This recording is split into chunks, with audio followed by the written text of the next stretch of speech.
em busca de Deus, tá bom? É o que o Papa Bento chama de primeira conversão de Santo Agostinho, né?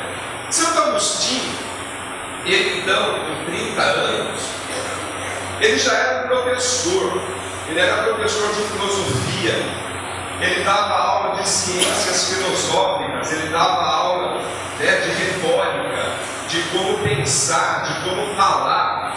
Naquela época, o Império Romano mandava os seus filhos para estudarem política, para serem políticos, deputados e senadores romanos, as secretarias romanas, o fórum romano. Então a elite romana tinha os estudos de filosofia. Santo Agostinho, com 30 anos, então, ele já mandava muito bem, né, na área de filosofia, né? Ele era um professor, saiu de Cartago, saiu da África, foi para Roma, foi para Milão, foi dar aula na corte do Império, né? E Santo Agostinho sempre inquieto, sempre querendo buscar a Deus.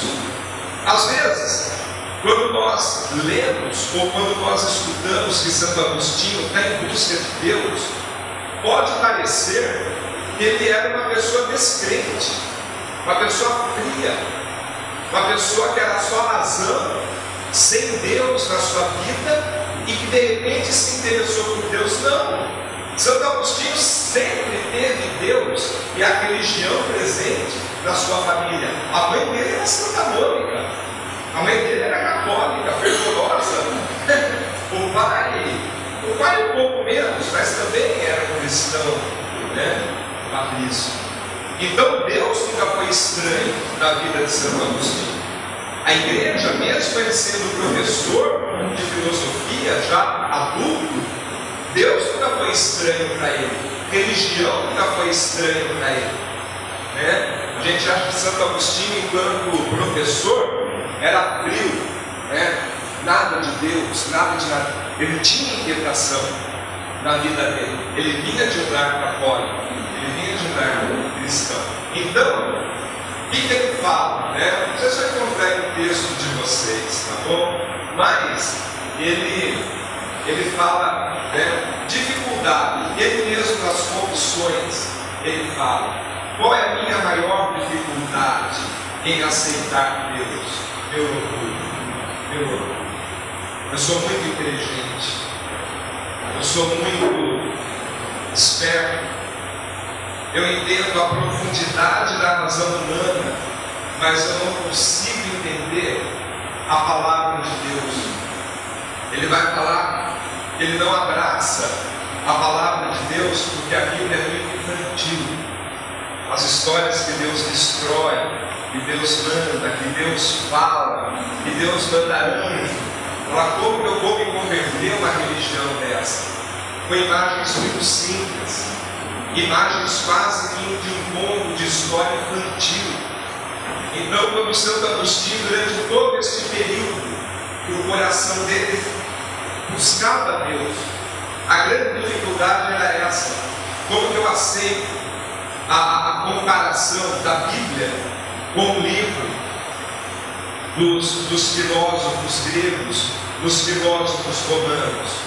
Como que homens inteligentes escrevem com profundidade pode ser comparado a uma imagem onde Deus fala, essas criaturas falam? A Bíblia é muito infantil para mim, é o que ele deixa escrito, né? Então a maior dificuldade dele, enquanto professor, querendo Deus, o orgulho intelectual impedia de se abrir a palavra de Deus. A Bíblia tinha imagens muito infantis para ele, né? Só que Santo Agostinho vai chegando a uma conclusão: Deus começa a agir quando você começa a se abrir a Ele. Então aqui, a partir daqui, nós vamos usar o livro 8º das Confissões. As Confissões são 12 livros, né? Dividido cada livro por vários capítulos, tá? Então nós vamos pegar o livro 8º, que é o livro da conversão. Ele fala assim: a única coisa, né, que me faltava era voltar vontade de mudar. Era vontade de mudar. Né? Ele fala assim: eu conhecia Deus. No segundo momento agora, ele conhece a Deus, ele é católico. Santo Agostinho é católico. Santo Agostinho é cristão. Ele participa das missas, das celebrações, mesmo antes da conversão. Só que ele é da seita Maniqueu, né? É o mesmo rito, eram os mesmos padres, era a mesma liturgia, mas o modo de pensar é diferente. A gente vai ver depois. Mas quando ele vai ao encontro da palavra de Deus, ele participava da comunidade católica. Só que da seita Maniqueu. Ele tinha um coração inquieto, né? Muito diferente de uma pessoa perturbada, né? Decisões da vida chegando, 30 anos, maturidade, tinha que tomar uma decisão da vida. Então tudo isso vem aflorando em Santo Agostinho. Não é só uma questão de fé, né? Quero Deus ou não quero Deus? O que ele fala? Eu já tenho o conhecimento de Deus, eu já conheço os mistérios do Senhor. Eu já sei que Deus é o Criador. Eu já sei que Ele mandou o Filho dele ao mundo. Eu sei que a mãe de Jesus é a Virgem Maria. Eu sei que Jesus morreu. Eu sei que o Espírito Santo concedeu a Igreja Católica. Eu sei. Não me falta conhecer Deus aqui na cabeça. Não me falta conhecer Deus na razão. Isso eu tenho. Isso eu sei. Ele escreve no livro das Confissões. O que me falta conhecer Deus é no coração. Aqui eu conheço. Aqui eu sei, eu já li a Bíblia toda, a Bíblia infantil, por sinal. Eu quero conhecer Deus aqui dentro. Este é o momento de inquietação de Santo Agostinho, né? Então, a mudança é possível se você se abre a ela. Aqui que está o X da questão da palavra de Deus na vida de Santo Agostinho. Depende de mim. Quero ou não quero? Abraço ou não abraço? Me converto ou não me converto? Né? Tu me tocaste no coração. É quando ele fala: agora eu sou de Deus. Os intelectuais, escritores, todos conheciam Santo Agostinho, era aquela roda da universidade. Né? Eu posso perder todo mundo. Então, se converter, não é apenas, eu quero. O que eu quero? O que eu ganho? O que eu quero? Então Santo Agostinho estava nessa angústia. Eu preciso mudar de vida, mas eu não consigo. Era o que faltava para ele. Vai acontecer lá no Jardim de Milão, quando ele come, né? E Deus, é isso mesmo, se dando os outros. Ele vai para Deus. Então esse é o primeiro Santo Agostinho, um professor, uma pessoa bem colocada na sociedade, uma pessoa economicamente bem, mas que o seu coração precisava abraçar Deus. Ele não queria só Deus na cabeça, ele queria Deus aqui dentro. Identifica a doença da alma, aparecendo uma psicologia moderna já, né? Santo Agostinho identifica a doença da alma, a vontade e o detém. É isso aqui que falta para ele. Porque é um tema muito grande de Santo Agostinho, o tema da vontade. Só que merece um estudo próprio, a vontade em Santo Agostinho. Tá? O livro oitavo ainda resume o seguinte: no Jardim de Milão, ele rompe a sua indecisão e abraça Jesus Cristo. E abração, não é abração, é uma abração de Jesus Cristo, né? Conversão, cura a sua vontade em Deus, né? Então esse é o processo de Santo Agostinho. Um homem, mesmo intelectualmente preparado, tem o seu coração, né, em busca de Deus. Deus, o império, a vida, o império, a idade, o império e a maturidade da vida, o império também a tomar uma decisão. Tá bom? Segunda conversão de Santo Agostinho. É uma conversão só, mas dividida em 3 momentos. Bem entendido. Por favor, tá bom? Vocês têm aí no livrinho de vocês também alguns textos deste momento. Os textos não estão aí, estão apenas aqui, tá bom? O que está dentro do quadradinho é a fala do Papa Bento XVI, né? E o resto é dele, né? Então ele fala assim: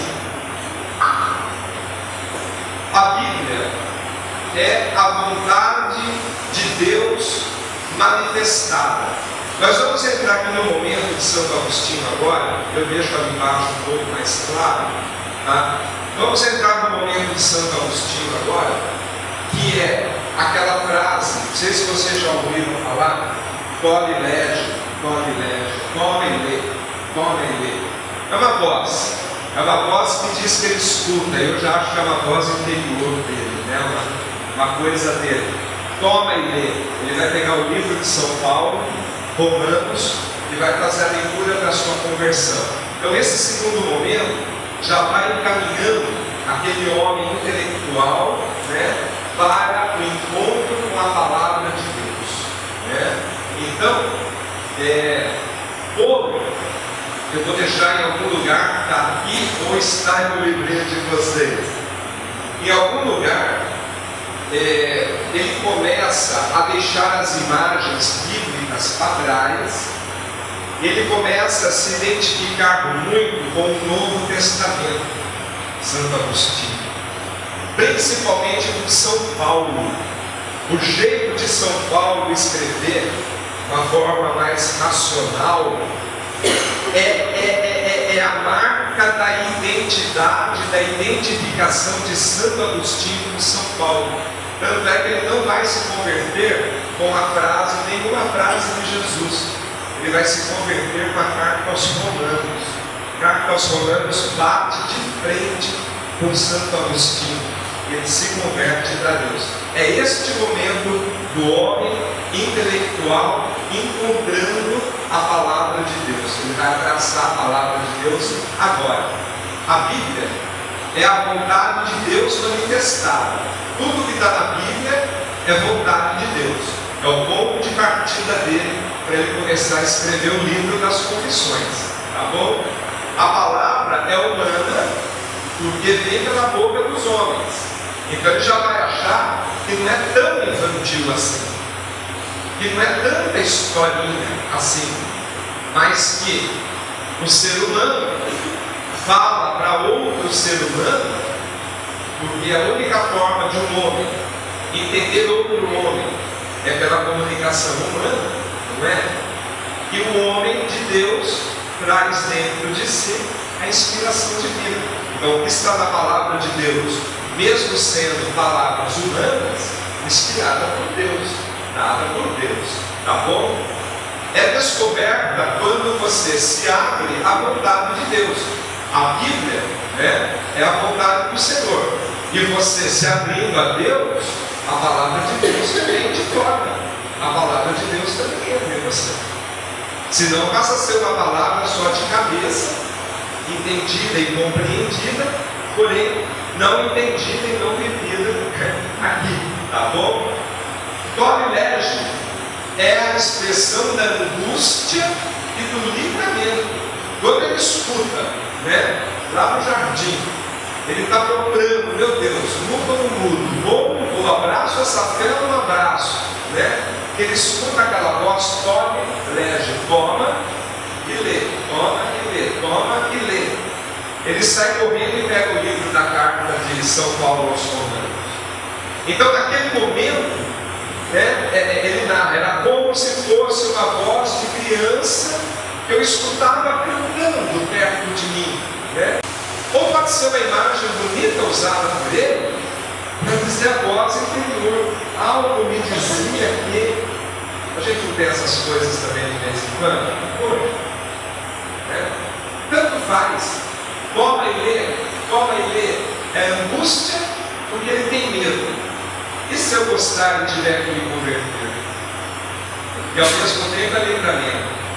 Tarde te amei, Senhor, tarde te amei. Se eu soubesse que era assim, eu te amaria muito antes. Então é uma angústia para ele, que ele tem que tomar uma decisão, mas é um livramento para ele, depois que ele se converte pela palavra de Deus. Bonita, viu? Batismo. A palavra de Deus deve ser como um espelho, né? Vocês vão encontrar um texto aí de vocês, que ele diz assim: a palavra de Deus, ela age na nossa vida que nem um espelho. Não adianta você passar no espelho, olhar e falar assim: nossa, como aquele rapaz lá no espelho está feio, está gordo, está cabelo branco, careca, barrigudo, né? Não adianta falar mal dele, ele só está refletindo você. Né? Então ele fala assim: a palavra de Deus é como um espelho. Você faz o que a palavra suscita você fazer. Não adianta.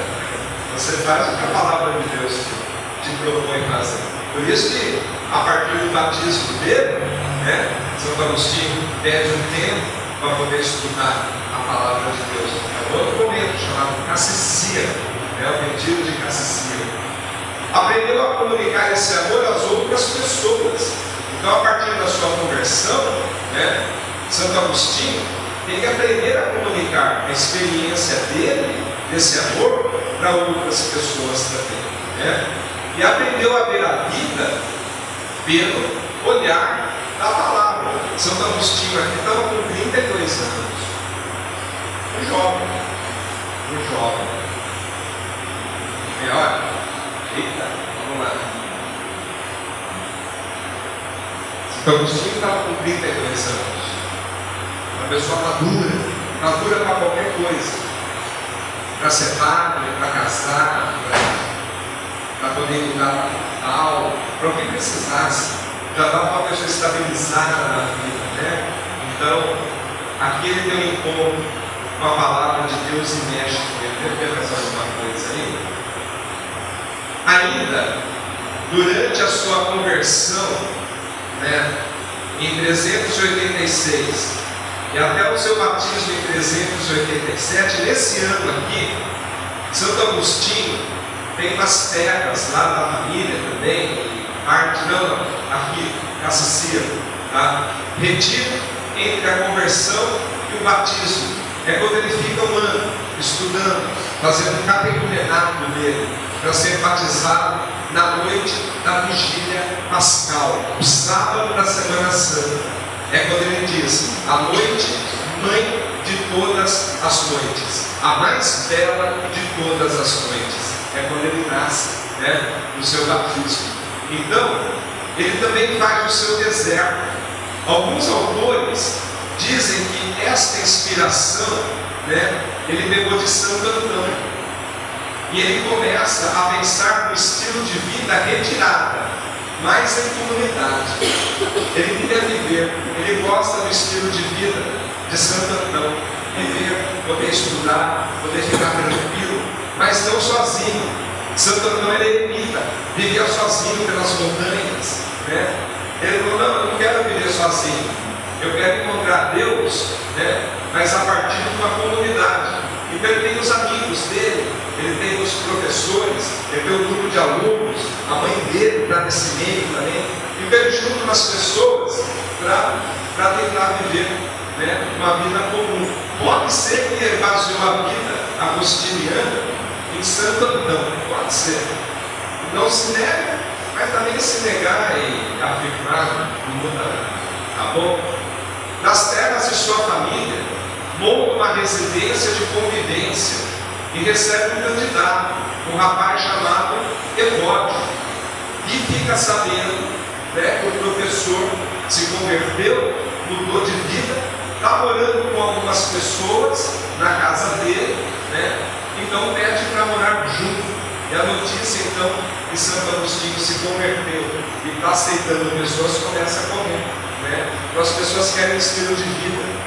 Ele pensa, ele interpreta a palavra, ele consegue explicar a palavra, ele cativa as pessoas, né? Eu disse para vocês, Santo Agostinho era católico, ele era da seita do Miqueu, mas ele era cristão, ele tinha uma vida de fé, ele tinha contato com a palavra de Deus, né? A palavra de Deus não era estranha para ele, né? Até a impressão do mundo, da segunda conversão para a primeira, né? Muito frio, muito calculista, não, né? Ele já tinha o seu conhecimento cristão também, né? Cartago, do norte da África, né? É onde ele vai passar a exercer depois o seu ministério, viu? Uma vida em comum. Na mesma casa, todo mundo cuidava da casa. Oração comum, refeição comum, serviços da casa comum, o que cada um tinha, como o início de uma vida monástica, né? Não era bem mosteiro ainda, não tinha muitas ordens, não tinha muitas regras.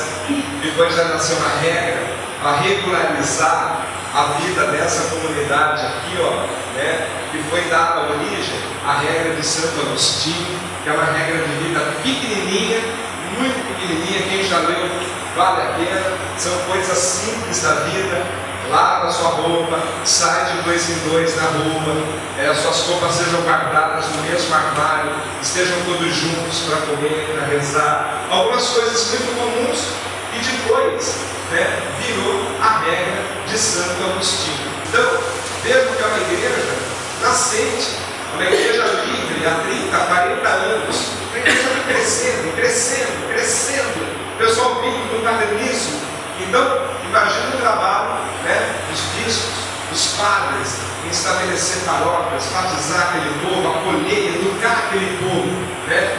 A terceira conversão, então, de Santo Agostinho, tá bom? Vai fazer referência ao tempo de padre e depois de bispo dele, tá bom? Está de uma forma muito sintética, muito simples, tá bom? Ele vai ser muito mais um combatente às heresias da época, tá bom? Ele fala assim: assim é a palavra de Deus, e assim deve ser para os fiéis, como o anzol para o peixe e o pólen quando é colhido, né? Assim é a palavra de Deus, ela joga e traz aquele que é convertido por ela, né? Então, ele usa essa imagem do anzol. Deus e homem se complementam, corpo e alma, né? Isso aqui é de Santo Agostinho, né? Corpo e alma, né? Tem outras coisas que são de Santo Agostinho. E aí tem aquela frase famosa dele: eis que habitavas dentro de mim e eu te procurava do lado de fora, né? Eu te procurei em tantos lugares, né? E só quando eu entrei aqui dentro é que eu te achei. Não estava do lado de fora, estava do lado de dentro. Volta aí um pouquinho. Não, vai para frente. Como sacerdote e bispo, desenvolve um apostolado intenso, combate ao maniqueísmo, disputa com Fortunato, um padre maniqueu, né? O maniqueísmo, ele tinha um representante na África, o bispo Fausto, né? E o que o maniqueísmo falava? Para a gente, muito rapidamente. E o maniqueísmo vai ser a chave de separação de Santo Agostinho para ele se converter. Santo Agostinho, enquanto foi maniqueu e participou da Igreja Católica maniqueia, né? Olha aí, está vendo? O que o maniqueísmo pregava? Existem duas realidades na vida, uma chamada bem e outra chamada mal. Então, quando você faz o bem, é porque você tem que fazer o bem. Mas quando você faz o mal, bom, é porque o mal tinha que acontecer, independente de você querer ou não.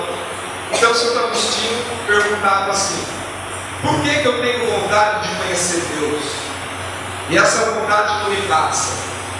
Bom, porque o lado que você tem que conhecer a Deus, você já conheceu. Mas o lado que você ainda não conhece a Deus, paciência. É o lado que você não tem que conhecer a Deus. Eu aceito isso. Não pode ter duas realidades na vida da gente. Tem que ter uma realidade só. Não pode ter o bem e o mal. Senão eu vou ficar nessa angústia a minha vida toda. Né? É quando ele fala: não existe bem e mal, só existe o bem. Só existe bem. Deus só cria bem. Deus não cria o mal. Então o que é o mal? Pergunta Santo Agostinho. O mal é a ausência do bem. Você não precisa fazer o mal. É só deixar de fazer o bem. É quando ele se converte. Eu falo, então não tem bem e mal, só tem bem. Então o negócio está lá. É ir para lá, com todas as consequências que isso quer dizer para mim, economicamente, socialmente, profissionalmente. Não tem bem e mal, só tem bem. Eu vou para lá, se converte. Ou realmente com maniqueísmo. Então, maniqueísmo é quando ele combate. Não tem bem e mal, gente. Só tem bem. Vamos fazer o bem. Outra disputa, combate aos cultos pagãos, né? Principalmente o culto aos mortos. Sempre que tinha vários cultos pagãos. Norte da África por si só. Ali tinha várias culturas, né? Você tinha a própria cultura egípcia, milenar, toda aquela cultura de tribo da África, lá do norte, do centro, toda a cultura vinda de fora, né? De Roma, toda a cultura anterior que vinha dos outros povos. Então o norte da África é a cultura de pagãos, né? Todo mundo ali era católico e cristão. Aliás, quem estava chegando por último ali era a igreja católica. Ali tinha culturas milenares. E uma das culturas que eles tinham era a cultura, né, dos mortos. Era culto pagão, era culto grego, era culto. Então, ele começa a combater os cultos pagãos, né? Principalmente dos mortos, né? E combate os donatistas também, né?